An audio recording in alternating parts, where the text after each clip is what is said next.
Bonjour à tous et bienvenue dans Smart Patrimoine. Smart Patrimoine, l'émission qui vous accompagne tous les jours dans la gestion de vos finances personnelles, mais qui décrypte également avec vous les actualités et les enjeux de ce marché. Et au sommaire de cette édition, nous commencerons comme tous les mardis avec Patrimoine Passion, le rendez-vous investissement plaisir, passion ou alternative de Smart Patrimoine. Et aujourd'hui, nous aurons le plaisir de recevoir en plateau Jérôme Dédéian, président de Mon Partenaire Patrimoine, qui viendra nous parler d'investissement dans les Lego, ces jouets avec lesquels vous avez tous joué dans votre enfance. Eh bien, vous allez voir, certains d'entre eux peuvent prendre de la valeur. Et nous enchaînerons ensuite avec Enjeu Patrimoine, où cette fois-ci, nous aurons le plaisir de recevoir Guy Barty, président fondateur de pierrepapier.fr, mais aussi Jérémy Chor, directeur commercial de Prime Alliance. Nous évoquerons avec eux le marché de la SCPI et nous tenterons de faire un premier bilan de ces SCPI pour l'année 2021. Bienvenue à vous tous qui nous rejoignez. Smart Patrimoine, c'est parti.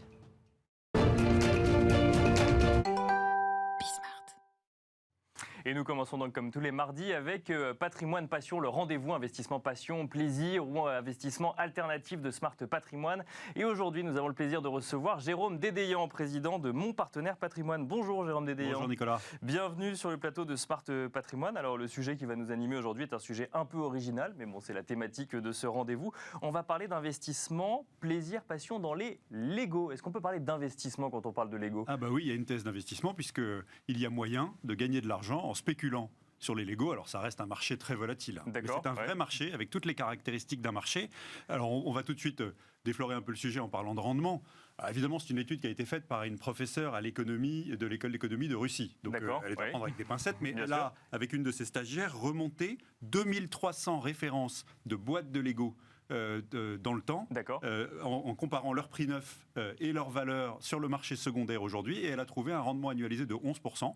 Donc on est en train de parler d'un compartiment d'investissement avec toutes les caractéristiques d'un marché, un marché secondaire, avec des objets plus ou moins rares, avec des cotes qu'on peut calculer et auxquelles on a accès. Et avec un rendement moyen de 11%, j'imagine que dans vos recherches, vous avez trouvé des exemples un petit peu emblématiques en ce qui concerne les boîtes de Lego. Et oui, et donc si vous avez joué au Lego, Nicolas, vous êtes peut-être riche sans le savoir, puisque si vous aviez, par exemple, on vous a offert un Falcon Millennium de la franchise Star Wars de 2007. Alors c'est la boîte 10179, comme ça nos auditeurs peuvent aller regarder sur les plateformes. Exactement. À l'époque, c'était une boîte de Lego qui coûtait cher, plusieurs milliers de pièces, 499,99 $.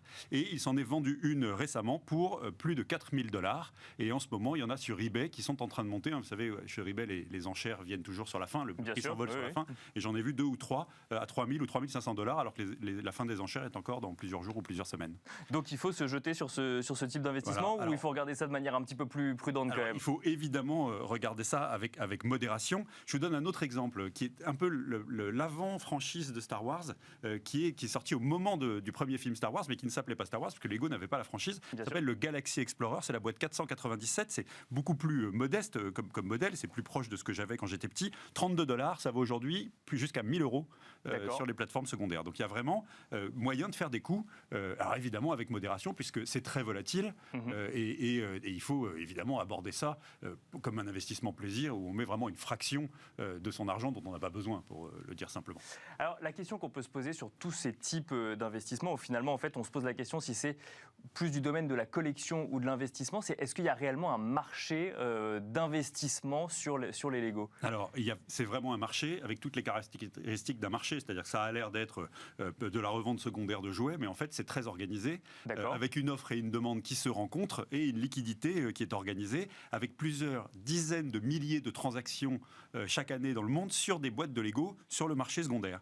Donc on est vraiment dans les caractéristiques d'un marché avec un minimum de liquidité et un sous-jacent qui est très très vaste et qui est évidemment sciemment organisé par Lego Group, qui organise ce marché secondaire puisque ça contribue à son développement.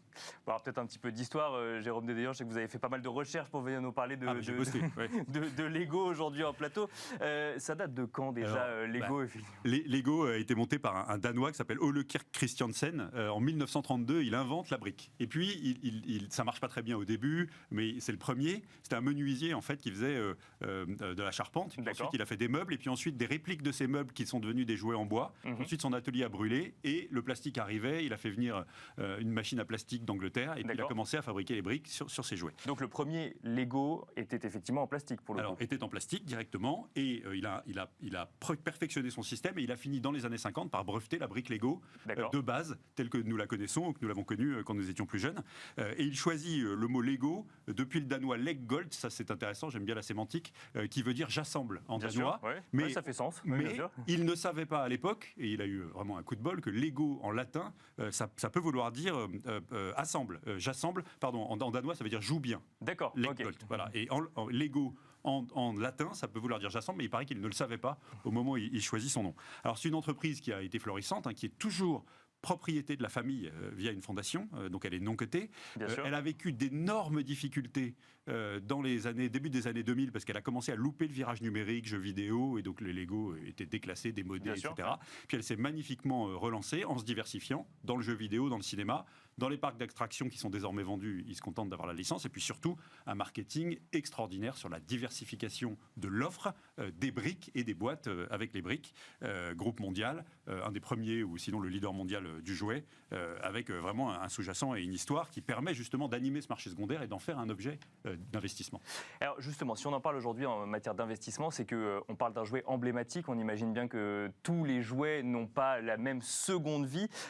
Selon vous, qu'est-ce qui explique les facteurs de succès de Lego dans le temps, puisqu'en fait on parle d'une petite brique effectivement qu'on assemble avec d'autres petites briques à l'heure des jeux vidéo, où certains parlent même de métaverse ou de vie complètement virtuelle. Qu'est-ce qui explique le succès de cette brique en plastique? Alors d'abord la qualité du produit, évidemment, et le fait que ça rend un service comme jouet, et donc c'est ça qui fait évidemment le talent de Lego. Et en fait ce qui est intéressant, c'est que les facteurs clés de succès de l'entreprise expliquent que ça devient un objet d'investissement et de spéculation. D'accord. Alors ces facteurs clés de succès, pour moi, c'est la déclinaison en segments très très fins de marché. Ils sont très forts en marketing, donc ça veut dire que ils ont, vous savez, ils ont les Duplo pour les tout petits avec des briques plus grosses. Ils ont le Lego technique qui date du début des années 70. Bien sûr, fin des années 70. 1977, le premier, le chariot élévateur, je l'ai eu. Si je l'avais gardé dans sa boîte d'origine, je serais riche. Les souvenirs remontent. Exactement. Et puis des boîtes thématiques prêtes à jouer, les dinosaures, les ninjas, tout ce qui plaît aux enfants et aux générations successives d'enfants. La deuxième chose, c'est qu'ils travaillent beaucoup avec des franchises. Bien sûr. Ils ont la franchise Star Wars, ils ont la franchise Harry Potter, pour les deux plus célèbres. Et bientôt, c'est ce qu'on annonce sur les sites de fans de Lego, la franchise Transformers, qui vous parle peut-être plus qu'à moi, puisque c'est plus votre génération. Et ça permet de surfer sur un marché mondial qui évidemment accroît leurs ventes. Donc si je comprends bien, à la fin de cette émission, on comprendra s'il faut acheter des Transformers ou pas en Lego. Exactement, quand ça sort, il faut guetter. Et donc il y a aussi la forte rotation des modèles, puisqu'en fait ils jouent, et c'est là où on rentre dans l'investissement, ils jouent sur les séries limitées. Ils passent leur vie à sortir des modèles qui sont des modèles qui ont une durée de vie très limitée dans le temps, ils en font la promotion, et puis hop, ils s'arrêtent, et ça crée un effet de rareté. Bien sûr. Voilà, dernier point, la gestion fine de la relation client. Je vais vous donner un exemple très très simple que tout le monde peut comprendre. Ils ont un programme Global VIP qui traite tous leurs gros clients mondiaux, y compris les enfants qui peuvent ouvrir leur compte contrôlés par leurs parents, etc. Dans ce programme Global VIP où il y a plusieurs millions de clients qui le suivent, il y a 70% d'adultes. Et les études montrent que dans ces 70% d'adultes, les achats de ces adultes, c'est 50% pour offrir à des enfants, petits-enfants, neveux, nièces, etc. et 50% pour eux-mêmes. D'accord. Ils ont d'ailleurs, vous savez, sur une boîte de Lego, vous avez un petit code qui dit à partir de quel âge je peux jouer avec cette boîte de Lego, 4+, 6+, 12+, etc. Lego a sorti, il y a quelques mois, une catégorie 18+, c'est-à-dire que ça devient en partie des jouets pour adultes. Oui, c'est ça. Exactement. Alors. Vous nous avez parlé d'un certain nombre de séries, de séries limitées, notamment sur les franchises Star Wars ou Harry Potter ou Transformers. Moi, je reste sur l'idée de Transformers, savoir si je vais en acheter un du coup après cette émission. Est-ce que c'est ça qui explique aussi l'engouement du marché secondaire, c'est-à-dire que finalement la rareté fait le prix des années après? C'est exactement ça, avec l'effet nostalgie. Vous avez connu la franchise, vous êtes fan des guerres napoléoniennes. Il y a des modèles extraordinaires qui ne sont plus édités. On peut rejouer les batailles de Napoléon en Lego, et donc ça c'est tout à fait une franchise et des boîtes qui se valorisent pour les aficionados. Je vais vous donner un exemple. En fait, j'ai une fille de 14 ans qui s'est fait offrir par son parrain il y a quelques années un Taj Mahal en émission limitée, près de 6000 pièces, et aujourd'hui ce Taj Mahal sur le marché secondaire il vaut 5000 €. D'accord. Voilà. Malheureusement, donc elle est riche. Voilà, malheureusement elle a joué avec. Ah oui, et donc là, ça perd automatiquement de la valeur. Exactement. Et alors c'est là où on voit bien que c'est un marché, si on veut le faire, il faut le faire avec raison et systématisme. Évidemment, ce qui se valorise le mieux, ce sont d'abord les petits formats et les très gros formats, les boîtes du milieu, donc petit nombre de pièces ou très gros nombre de pièces. Et la deuxième chose, c'est que si possible, il faut pouvoir mettre sur le marché secondaire une boîte que vous n'avez jamais ouverte, qui est encore scellée. C'est ça évidemment qui a le plus de valeur. Donc on voit bien que c'est un objet d'investissement ou de spéculation plus qu'un objet de jeu. Et donc effectivement, il faut les stocker. Un mot, les bouteilles de vin, on les stocke d'une manière précise, les œuvres d'art, on les stocke d'une manière précise, la boîte de Lego, on peut la laisser dans le placard des enfants. Sauf qu'évidemment, si vous avez un Falcon Millennium de 1900, il faut le protéger de 2007, il vaut 5 000 € aujourd'hui sur les sites secondaires, donc il faut l'assurer. Alors, quelles sont les caractéristiques pour bien investir en Lego de manière générale, Jérôme Dédéan? Alors, en fait, il faut d'abord investir dans des franchises connues. Donc, c'est évidemment les premières, c'est Star Wars, Harry Potter, Indiana Jones, Minecraft, j'ai cherché un peu, ou des thèmes blockbusters. Le Taj Mahal, je le citais, mais il y a aussi un Titanic qui devient très rare et qui commence à être très coté sur le marché. Et donc, je l'ai dit, dans les formats les plus petits ou les plus gros, plutôt que dans les formats moyens. Ensuite, évidemment, et là, c'est le bon sens de l'épargne, comme n'importe quelle thèse d'investissement, il faut diversifier en achetant régulièrement. Ne jouez pas tout en allant acheter aujourd'hui un Falcon Millennium de 2007 à 5 000 $, en espérant qu'il va encore se valoriser. Visez plutôt d'aller chercher des modèles qui sortent, de les garder et ensuite de les mettre sur le marché. Et il faut donc acheter des boîtes à 5 € et des boîtes à 500 € pour diversifier. Et puis, il faut, comme tout, le Lego, c'est du travail, c'est comme la bourse. Et donc, ça veut dire qu'il faut s'intéresser au marché secondaire, c'est-à-dire pour bien régulièrement prendre ses plus-values. C'est les bases de l'investissement. Et puis, n'y consacrer évidemment qu'une part minime de son épargne, parce que c'est un marché d'une volatilité importante. Si je ne m'intéresse pas spécialement au Lego, est-ce que c'est un investissement auquel il faut que je m'intéresse, ou au contraire, ça reste quand même un investissement passion? C'est un investissement passion, c'est-à-dire que si vous n'aimez pas du tout les Lego, si vous n'êtes pas aficionado de la marque, s'il n'y a aucune franchise qui vous parle à l'intérieur des boîtes que vous cherchez, laissez tomber et occupez-vous de montres, de vin, de stylos ou de sneakers selon ce qui vous motive. Il vaut mieux, évidemment, puisqu'il faut y passer du temps, avoir une petite appétence pour la matière et être heureux de le faire. Une petite question, il nous reste quelques secondes. Est-ce qu'on peut se faire avoir quand on achète des Lego? Alors, quand je disais que c'était un marché, c'est un vrai marché. Dès qu'il y a de l'enjeu, il y a des arnaques. Alors, il y a deux principales arnaques auxquelles il faut résister, il faut être très vigilant. La première, c'est évidemment un vendeur qui a une boîte que vous convoitez sur le marché secondaire et qui va vous faire virer l'argent et ne vous livrera jamais. D'accord, donc ça arrive. Bien sûr. Okay. Donc prenez des credentials, comme on dit, sur vos vendeurs. La deuxième chose, c'est acheter sur un site secondaire des Lego neufs qu'on vous prétend à prix cassé. Ça n'existe pas. Il faut aller sur le shop Lego ou par un site officiel, mais direct sur le shop Lego et acheter au prix catalogue les modèles qui sortent en série limitée, les garder et bien les choisir, les garder et pour les revendre plus tard, si possible en ayant conservé les boîtes. Donc achetez 2 boîtes, une pour faire jouer vos enfants, petits-enfants, neveux et nièces, et une que vous mettez dans un coffre-fort. Ça fera peut-être leur retraite. Exactement, espérons. Merci beaucoup Jérôme Dédéan, président de Mon Partenaire Patrimoine, d'être venu nous présenter l'investissement en Lego. On peut parler d'investissement, c'est ce que je peux parler d'investissement. Et je vais m'intéresser de très près aux nouvelles franchises qui sortent en Lego. Merci beaucoup. Quant à nous, on se retrouve tout de suite dans Enjeu Patrimoine.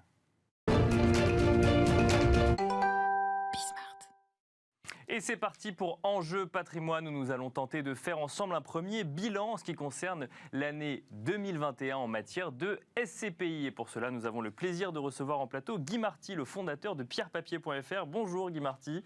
Bonjour Nicolas. Bienvenue sur le plateau de Smart Patrimoine. Vous êtes même l'inventeur de l'expression pierre-papier en France, notamment en témoigne le nom du site, pierrepapier.fr. Vous êtes donc la personne indiquée pour venir nous parler de ce sujet. Je n'avais pas déposé l'expression pierre-papier. Bon, vous avez déposé le nom de domaine, mais bon, vous avez en tout cas utilisé une expression qui est rentrée aujourd'hui dans le langage courant. Et pour nous en parler également, Jérémy Shore, directeur commercial de Prime Alliance. Bonjour Jérémy Shore. Bonjour Nicolas. Bienvenue sur le plateau de Smart Patrimoine également. Jérémy, vous avez quelques chiffres sous les yeux. On va peut-être commencer par ça. En matière de rendement, puisque c'est ce qui intéresse principalement les investisseurs, est-ce qu'on peut dire que l'année 2021 a été bonne? On avait quelques indications de rendement anticipé qui sont sorties en décembre 2021. On s'attendait à 4,3%. Est-ce qu'aujourd'hui, vous avez des indications sur une année meilleure que prévu, moins bonne que prévu, ou ISO par rapport à ce à quoi on s'attendait? Alors, l'année 2021 a été une très bonne bonne année effectivement sur le marché de la SCPI, à la fois en termes de collecte, puisque ça a été la deuxième meilleure année en termes de collecte, avec 7,4 milliards d'euros collectés auprès de la SCPI, et également en termes de performance, puisque on a un rendement qui sera supérieur à ce qui était estimé en fin d'année. Mais il faut quand même préciser que on a changé le mode de calcul du rendement qui est communiqué aujourd'hui, puisqu'avant on communiquait sur un TDVM, donc un rendement qui était calculé sur le prix moyen de la part au courant de l'année. Aujourd'hui, on est sur un prix au 1er janvier. Donc, ça a servi à quelques SCPI d'avoir un meilleur rendement, mais également on communique sur un taux qui est brut de fiscalité étrangère. Et comme il y a de plus en plus de SCPI qui investissent à l'étranger, il y a une petite partie du rendement qui est due à cette fiscalité qui est payée à l'étranger. Oui, c'est ça. L'ASPIB a revu effectivement le calcul d'un certain nombre de ces taux pour harmoniser finalement la compréhension des SCPI. Exactement. Alors moi, je n'ai pas les chiffres officiels et ils seront communiqués très bientôt par l'ASPIM et par l'IEIF, mais on devrait avoir un atterrissage autour de 4,40, 4,50 sur le marché de la SCPI pour 2021. Donc on a un taux qui remonte après un 4,18 en 2020. Guy Marty, à la lumière de ces chiffres, qu'est-ce qu'on peut dire de cette année qui, du coup, deuxième meilleure année de collecte, c'est ça, et en plus un taux supérieur à ce qu'on a attendu? Qu'est-ce que ça nous dit du comportement des investisseurs sur cette année 2021? Bon, en fait, les SCPI se portent bien parce que l'immobilier se porte bien. Bien sûr, et j'ai envie de dire, il se porte bien deux fois. C'est-à-dire que d'abord, l'immobilier d'entreprise a relativement bien traversé la crise sanitaire, à l'exception de quelques secteurs particuliers. Et le logement, lui, l'a très bien traversé. Et puis, en même temps, c'est une valeur de repli, aussi bien de la part des particuliers, c'est-à-dire logement, SCPI, que de la part des grands institutionnels. Donc, il y a des investissements vers l'immobilier importants, qui de toute façon en plus soutiennent les prix. Donc on peut dire que les SCPI bénéficient d'un bon bêta, comme on dit dans la finance. Alors vous nous parlez notamment d'investissement, enfin d'immobilier d'entreprise. Donc on va peut-être rentrer effectivement sur les différents types de SCPI, parce que Jérémy, donc là c'est la vision globale. Est-ce qu'il y a des réalités différentes au sein des SCPI, ou on peut dire que tout le marché est poussé par la même dynamique? Non, effectivement, on constate, et depuis l'arrivée de la crise sanitaire, des écarts assez importants entre les différentes classes d'actifs. Il y a une dizaine d'années, on avait un rendement moyen qui était de 5,30 à peu près, et toutes les SCPI se situaient entre 5 et 6 pour faire simple.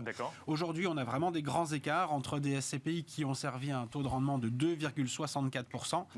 Jusqu'à 7,10%. Donc on a une fourchette qui est très large, et effectivement cela dépend de la classe d'actifs, puisque avec l'arrivée de la Covid-19 et de la crise sanitaire, toutes les classes d'actifs n'ont pas eu le même essor.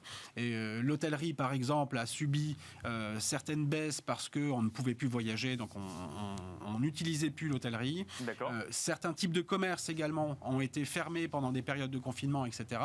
Ce qui se porte très bien aujourd'hui, c'est évidemment le bureau qui a très bien traversé la crise, malgré ce qu'on peut dire sur le télétravail, etc. Les entreprises ont encore besoin aujourd'hui de bureaux, et il y a d'autres secteurs qui fonctionnent très bien, comme la logistique, comme la santé et comme le résidentiel. Alors on va peut-être rentrer un peu dans le détail de tout cela. Guy Marty, vous souhaitiez intervenir sur l'analyse? Je peux compléter ce que vient de dire Jérémy. C'est très juste, et on peut dire aussi qu'en plus des questions de secteur, il y a aussi les politiques de distribution. Ou même les compositions de patrimoine. C'est-à-dire que on dit toujours que les performances passées ne présagent pas des performances futures. Voilà. Et c'est vrai aussi des SCPI, dans la mesure où le taux de rendement dit la situation instantanée, mais il y a tout ce qu'il ne dit pas. Ce qu'il ne dit pas, c'est la situation exacte du patrimoine dans l'optique des années à venir, c'est-à-dire par exemple que est-ce qu'il est très bien situé, est-ce que les immeubles sont au mieux transformés, etc. Et il ne dit pas non plus quelles sont les ressources de la SCPI pour demain, éventuellement, faire des investissements importants pour accompagner les grandes évolutions. Parce que l'immobilier va évoluer énormément, donc les SCPI vont devoir s'adapter, et les unes et les autres ont des politiques de distribution différentes, ou d'entretien de patrimoine, ou de réserves différentes. Donc si je comprends bien, en fait, il ne faut pas simplement regarder le rendement d'une SCPI, parce qu'en fait, d'une SCPI à une autre, ça peut traduire deux réalités très différentes. Très non, mais assez oui. C'est un peu comme les actions. Les SCPI sont arrivés à une certaine maturité, et le rendement d'une action ne dit pas beaucoup de choses de ce qui se passe à l'intérieur de l'entreprise. Oui, c'est pareil pour les SCPI. Et alors, tiens, j'en profite pour poser une question qui revient régulièrement. C'est le rendement, normalement, est lié avec le taux d'occupation. Si on a un bon taux d'occupation, on peut servir un bon rendement. Mais il y a d'autres manières de gonfler parfois un peu le rendement des SCPI. À quoi est-ce qu'il faut faire attention quand on regarde le rendement d'une SCPI ? Alors, vous venez d'employer une expression un peu négative. À quoi il faut faire attention ? Attention. C'est vrai qu'il y a des SCPI qui soit utilisent des plus-values pour compléter le rendement, mais pourquoi pas ? D'accord. Ouais. Après tout, il y a eu des bonnes opérations. Prenez des SCPI parisiennes, par exemple, qui ont vendu il y a 2-3 ans certains immeubles avec une très forte plus-value, qui les ont gardés en réserve. Pourquoi ne pas le distribuer aux associés ? Oui, on peut dire ça. Bien sûr, on peut réinvestir ou on peut redistribuer. Je le dis de manière négative, vous répondez de manière positive. Oui, c'est ça, parce qu'on peut dire les deux, mais on dit souvent le côté négatif et je trouve que c'est dommage. Maintenant, si une SCPI, on peut dire, était dans l'hypothèse en perdition et se servait d'épuiser ses réserves pour distribuer quand même du rendement jusqu'au dernier moment, évidemment, ce serait malsain. Mais les réserves sont faites pour être utilisées un jour. C'est un peu comme si vous avez un livret A, vous en servir n'est pas forcément une mauvaise nouvelle. Bien sûr, non, mais effectivement, c'est une réponse à cette question. Jérémy Chor, autre question, vous nous avez parlé, donc là je vais faire un focus plutôt sur les SCPI qui ont le moins bien marché, notamment l'hôtellerie. Alors pour bien comprendre en fait le mécanisme, on achète des murs, on les loue, et c'est la location effectivement de ces murs qui va nous produire un rendement. Le fait que l'hôtellerie ne marche moins bien, en quoi ça a un impact direct sur la SCPI ? Parce que du coup, on peut se dire que l'exploitant continue à payer son loyer pour le coup. Oui, alors effectivement, on achète des murs, on met en place un locataire et le locataire va nous verser un loyer. C'est ce loyer qui est redistribué aux associés des parts de SCPI. En quoi ça a été un petit peu négatif sur les 2 dernières années ? C'est que effectivement, des exploitants comme les hôteliers ont pu négocier parfois avec le propriétaire un report de loyer, parce que quand on n'encaisse pas, quand on n'a aucune nuitée qui est réservée, forcément on n'a pas de chiffre d'affaires et donc c'est compliqué de maintenir le niveau de loyer. Donc là, les sociétés de gestion ont travaillé en bonne intelligence avec les exploitants, les locataires, de manière à les conserver sur la durée et donc ont accordé parfois des facilités de paiement ou des reports de loyer. Donc on va constater dans les années à venir un retour à la normale. Et si on regarde le dernier trimestre de l'année 2021, on le constate déjà.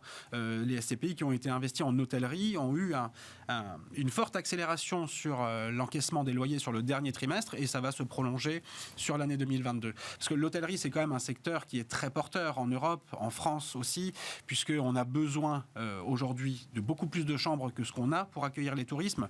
Donc dès qu'on sera revenu à un retour à la normale, l'hôtellerie va continuer à se développer, donc ça reste un bon investissement sur le long terme qui a connu une petite période compliquée. On en revient à cette idée que les performances passées ne présagent pas des performances futures. Effectivement, il faut prendre en compte le contexte économique derrière le rendement. Guy Marty, on va peut-être parler d'immobilier de bureau. Ça fait 2 ans maintenant que la pandémie a accéléré un certain nombre d'usages digitaux. On parle de télétravail, on parle de transformation de la façon de travailler, d'accueillir ses employés ou autre. Est-ce que ça peut avoir, selon vous, ou est-ce que ça a un impact sur l'immobilier de bureau et donc les SCPI de bureau ?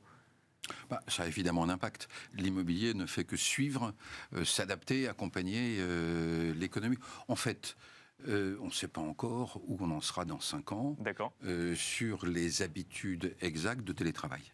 Je sais que l'IEIF avait calculé que s'il y avait durablement dans toutes les entreprises 2 jours par semaine de télétravail, cela correspondait à une diminution du nombre de mètres carrés occupés de 8% en Ile-de-France. C'est pas tragique. Ce qu'il faut savoir surtout, c'est que, 1, le marché des bureaux s'est toujours énormément adapté, et 2, le patrimoine de bureaux qui est dans les SCPI, ou d'ailleurs aussi dans les foncières cotées ou dans les compagnies d'assurance, n'est pas le marché du bureau en général. C'est-à-dire que vous avez un marché des bureaux global, et vous avez un périmètre à l'intérieur de ça qui a été acheté par des investisseurs dans une optique durable, et par conséquent, on l'a observé dans les dernières crises, les patrimoines des SCPI ou des compagnies d'assurance traversent mieux les périodes d'adaptation que les statistiques en général, on va dire. Parce que la stratégie est meilleure en fait au sein des sociétés de gestion, c'est ça ? Parce que Oui, par exemple. Il y a aujourd'hui un certain nombre de ce qu'on appelle actifs sinistrés.